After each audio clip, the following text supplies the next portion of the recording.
جو رونا روتے ہیں کہ یار ہمیں 1000 روپے کلو بھی آٹا ہو جائے ہمیں فرق نہیں پڑتا، تو انہیں 1000 روپے دیا جائے پھر۔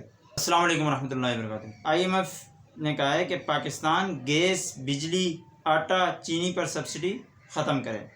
تفصیلات کے مطابق IMF کے ساتھ پروگرام ٹریک پر لانے کے لیے پاکستان اور IMF کے درمیان اقتصادی جائزے کے لیے مذاکرات اگلے ماہ ہوں گے۔ ذرائع کا کہنا ہے کہ IMF کی جانب سے پاکستان سے آٹے، گھی، چینی، دالوں اور چاول کے ساتھ گیس اور بجلی پر بھی سبسڈی ختم کرنے کے ساتھ مالی نظم و ضبط قائم کرنے پر زور دیے جا رہے ہیں، جبکہ حکومت کی کوشش ہے کہ IMF سے اشیاء ضروریہ پر سبسڈی سے متعلق شرائط پر چھوٹ حاصل کی جا سکے، جبکہ IMF کی طرف سے پاکستان پر زور دیا جا رہا ہے کہ سبسڈی کو مزید محدود کیا جائے اور آٹے، گھی، چینی، دالوں اور چاول پر سبسڈی ختم کر کے صرف احساس پروگرام میں شامل افراد کو ہی ٹارگیٹڈ سبسڈی دی جائے۔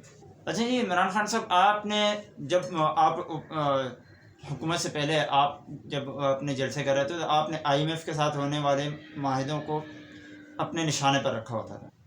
غربت، مہنگائی، کرپشن، یہ آپ کا مین موضوع ہوا کرتا تھا، مگر جب سے آپ حکومت میں آئے ہیں تو نہ آپ کو غربت نظر آ رہی ہے، نہ آپ کو کرپشن نظر آ رہی ہے، اور نہ آپ کو جو ہے تو مہنگائی نظر آ رہی ہے۔ حکومت میں آنے کے بعد آپ کہتے ہیں کہ بھئی کینیڈا سے پاکستان سستا ہے، کینیڈا میں تیل مہنگا ہے، فلاں جگہ پہ تیل مہنگا ہے، فلاں جگہ سے پاکستان سستا ہے۔ بھئی پاکستان کی اپنی عوام ہے، پاکستان کے اپنے مسائل ہیں، پاکستان کے اپنے وسائل ہیں، آپ دوسروں کے ساتھ کیوں موازنہ کر رہے ہیں؟ جب دوسروں کے ساتھ موازنہ کر رہے ہیں تو دوسرے جیسے ہمیں سہولیات بھی دیں، دوسرے جیسی تنخواہیں بھی دیں۔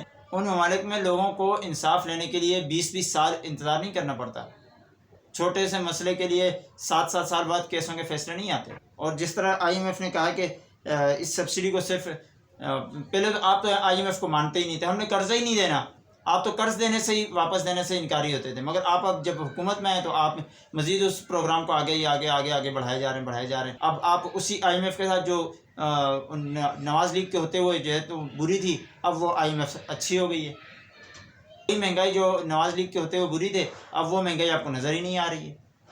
وہ غریب جو آپ کی طاقت اور قوت تھے نواز لیگ کے ہوتے ہوئے، اب وہ غریب آپ کے حکومت میں ہوتے ہوئے اب وہ آپ کو نظر ہی نہیں آ رہے۔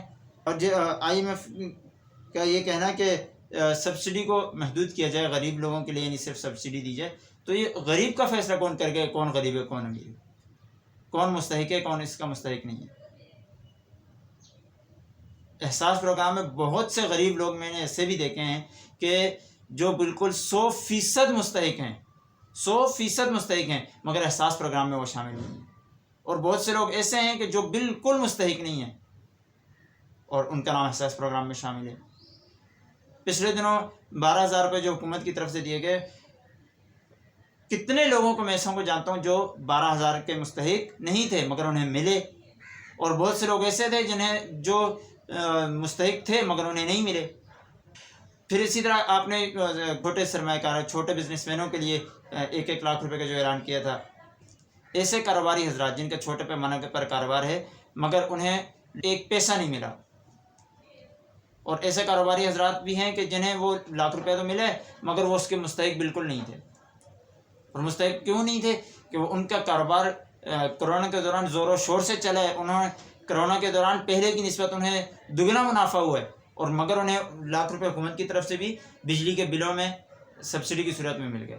مگر بہت سے ایسے کاروبار جنہوں نے کرونا کی وجہ سے لاکھوں کا نقصان ہوا ہے، کاروبار سمٹ کر آدھا رہ گیا مگر انہیں 4 آنے کا حکومت کی طرف سے سبسڈی نہیں ملی اور کوئی پائی پیسہ نہیں ملا۔ تو یہ احساس پروگرام کو کون سیدھی ٹریک پر لائے گا؟ احساس پروگرام کو سیدھے راستے پر کون لائے گا؟ کون اس میں سے مستحقین کی چھانٹی کرے گا کہ کون مستحق ہیں اس میں اور کون غیر ضروری افراد اس میں شامل ہیں؟ پچھلے دنوں حکومت نے کچھ لوگوں کو نکالا ہے جو سرکاری ملازمین تک اس میں شامل تھے، تو آخر یہ کام کون کرے گا کہ احساس پروگرام سیدھے راستے پر جائے اور احساس پروگرام کے ذریعے جو لوگوں کو رقوم مل رہی ہیں وہ صحیح لوگوں کو ملے؟ احساس پروگرام کے ذریعے جن لوگوں کو سبسڈی مل رہی ہے، جن لوگوں کو فائدے مل رہے ہیں، وہ مستحقین ہیں یا سیاسی رشوتیں اور سیاسی طور پر انہیں جو ہے اقربا پروری کر کے انہیں کے نام جو ہے نا احساس پروگرام میں شامل کیے گئے؟ تو حکومت کو چاہیے کہ واقعی سبسڈی ان لوگوں کی دی جائے کہ جو مستحق ہیں، اور جو رونا روتے ہیں کہ یار ہمیں 1000 روپے کلو بھی آٹا ہو جائے ہمیں فرق نہیں پڑتا، تو انہیں 1000 روپے دیا جائے پھر۔ جنہیں فرق پڑتا ہے تو ان کے لیے سبسڈی دی جائے، اور جنہیں فرق نہیں پڑتا انہیں 1000 روپے کلو ہی دیا جائے. جنہیں فرق نہیں پڑتا انہیں 1000 روپے کلو چینی دی جائے. جنہیں فرق نہیں پڑتا انہیں مہنگی چیزیں دی جائیں، ان کو نچوڑا جائے تاکہ انہیں فرق نہیں پڑتا تو نہ پڑے، اچھی بات ہے. اور جنہیں فرق پڑتا ہے تو خدا را ان کا تو خیال کریں. جنہیں فرق پڑتا ہے ان کے لیے تو کوئی سبسڈی دیں. انہیں تو 40 کا آٹا 80 روپے کلو نہ دیں، انہیں تو 60 کی چینی 110 روپے کلو نہ دیں. جنہیں فرق پڑتا ہے ان کے لیے تو پالیسی بنائیں. جنہیں فرق نہیں پڑتا انہیں آپ ہزار روپے کلو دیں چیزیں، انہیں 1000 روپے یونٹ لگائیں بجلی کا، تاکہ انہیں بھی پتہ چلے کہ غریب کے اندر کتنی ہمت رہتی ہے کہ وہ چیزوں کو کتنا برداشت کر سکتا ہے.